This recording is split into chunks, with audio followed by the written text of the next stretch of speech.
Welcome to Feedback Friday. In today's episode, we have a triathlete, Tom, whose best Ironman swim time is a 53:30, which is very quick. That is towards the pointy end of the field. Now, he wants to know what he can do to swim faster, be more efficient, but also get his times down for sprint distance events, because he often does some 750 meter swims as part of a sprint distance triathlon. So he wants to know what he can do to increase his speed there. He sent through some footage at different paces. This is him swimming around 130 pace. This is him swimming around 117 to 120 pace. And he's also sent through some footage where he's going faster. He's around 112, 113 pace here. So we can see what happens to the stroke as he gets quicker.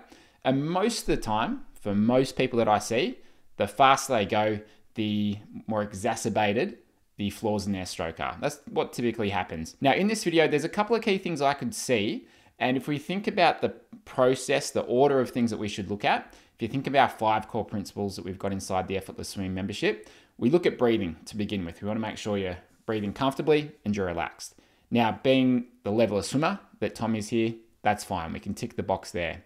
Now, the second thing is we've got to think about our head and our body and our posture, how we hold ourselves in the water. And you'll see here with Tom that if we look at the head position, the head moves around a little bit too much. So if we look at this footage here, you'll see at times Tom looks a bit far forwards, as you can see there. And I like to look at where the chin is, a little bit far forwards as well. And then we do sometimes see he actually puts his head down a bit too deep, which you'll see here. So even there where he's looking straight down and occasionally even just a bit behind him. So I'd be thinking in terms of head position, so you can see it there. Head position, pick a spot, stick with it, keep the head fixed. So anywhere from 0 to 45, being a triathlete, I recommend most triathletes look somewhere slightly forwards. Think about keeping that neck long, get rid of the wrinkles on the back of your neck. So we've got this long straight line through your torso and your head and your neck there. So I'd suggest looking somewhere like that, but avoid too much up and down movement because the body tends to follow with it and we don't need this undulation, this up and down movement really with the body. So just keep the eyes and the head position mostly fixed. Somewhere like that would be perfect, where the top of the head's just above the surface of the water and you're not looking even behind you there. So that'd be the first thing, just keep the head still, number one. Now, the other thing you'll see here is that occasionally when he breathes, the eyes look way too far forwards there, and then breathing position's quite good, but it's too much of a lift and then turn. Now, he's got good body position, but you can see, okay, that's a bit too much of a curve through the body. You are going to increase the drag quite a bit if we are moving the body that much. So just by avoiding too much of a lift of the head, he'll be able to maintain a better body position, which will be more streamlined, which will allow him to be faster. So head position, keep it fixed. When you turn to breathe, don't lift up too much, aside from when you're breathing, obviously. When you're siding, I should say. So that's the first thing. Now, the other thing that will probably take a little bit longer to adjust, but will be important to continuing to bring the times down, is I'm looking at his posture and how he's holding the middle part of his body. Now, if you have a look at this position here through his hips, you'll see there's quite a bit of what we call anterior pelvic tilt, which is when it shortens through here, and you can think of that as when the bum sticks up too much. Now, when we're swimming, we want to almost have a bit of posterior pelvic tilt, which is almost the opposite, where we're lengthening a bit through here so that the body or the middle part of the body is a bit straighter. Not completely straight, but a bit straighter. Because if we stick the bum out too much and it's in that position, then we've got too much of a disconnect from the top half of the body to the bottom half of the body. So the way that I would often train that or teach that, well, firstly, you might need better range of motion through your hip flexors. If you're on the bike, if you're running a lot, you're probably tight through the hip flexors. One way that I've been able to improve my own range of motion through the hip flexors, have a look at that ATG split squat. That's a really good way to improve your range of motion through the hip flexors. Again, it'll take time, but that can help improve this position. Now, the other thing is just how you hold yourself through there. So the way I think about it is we want to engage the core, brace it like someone was going to hit you lightly there, And then secondly, we've got to squeeze the butt cheeks together a little bit to have this straighter line through there and to get that little bit of posterior pelvic tilt happening there. And that will just keep things working together much better. So that's more of a long-term thing to work on. And it's going to probably pay dividends with biking and the running a bit too, working on range of motion through the hip flexors. Now, Tom mentioned in this video here, this is where he's around 120 pace, that he was really focusing on a high elbow catch, but he noticed that most of those strokes, the high elbow catch was resulting in too much of a bend through the wrist, which you can see a little bit more through here.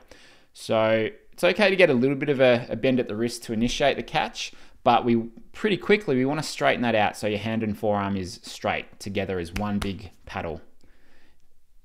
So what I'd suggest here, and what I see quite often, is when people are thinking about a high elbow catch, they're thinking, I've really got to keep this elbow right up near the surface, and I've got to get this extreme catch position, and I've got to be shallow.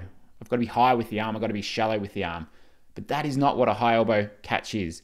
It just means that if we draw a line from your shoulder to your fingertips, we want that elbow to be somewhere above it. That's a high elbow catch, because then you've got all this surface area to work with as you're shifting yourself forwards there. So we don't want to exaggerate that position too much where it's either uncomfortable or we're doing anything where we're bending the wrist too much, because you can see most of the surface area is just there. That's not giving him much up there. So hand and forearm, that's your big paddle. Keep that together as you're going through the catch and then the rest of the pull. So I'd say he's probably just overdoing that high elbow catch a bit. Like this is pretty good through here. That's a better position. And then a little bit too much of a bend at the wrist. So there's no need to exaggerate it and overdo it. Because if you overdo it, let's say you get to a really extreme or crazy position here that's 90 degrees. It's probably not very strong. It's probably not very comfortable. So we just need to get anywhere in that high elbow range and you'll be a lot stronger because it's going to be a more comfortable position for you. And those of you that have done our 5-day catch challenge, it's $10 course, goes for 5 days, and it will help you understand and learn the high elbow catch. If you've been through that, you know that you don't have to force it. You don't have to go to anything that's ridiculous. Just get to a decent position and then accelerate through the stroke. That is what will help you move forwards. Now, the other thing that I could notice here with the catch, we don't have a front-on view, but you can see it from the side, is that through most of the strokes, I'd say Tom's going a little bit wide. Now you can see here that the palm of the hand, let's get to a better shot here, the palm of the hand is sort of turned out to the side a bit there. So I would imagine if we're looking from the front, the palm of his hand's turned out to the side a bit, so his hand is wider than his elbow at this point here. Now, that is not a very strong position when the hand goes wider than the elbow. We've got to keep that hand on the inside of the elbow. So on his left and his right, I'd say he's just going a little bit too wide with the hand on some strokes, which is making him lose power.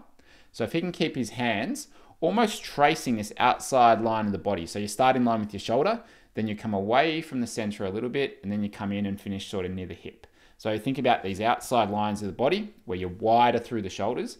That's roughly where the hand should follow. It's like a skinny S shape if you're looking at that front on. But you can see here with his catch just coming out to the side too much. So I would work on making sure that doesn't happen.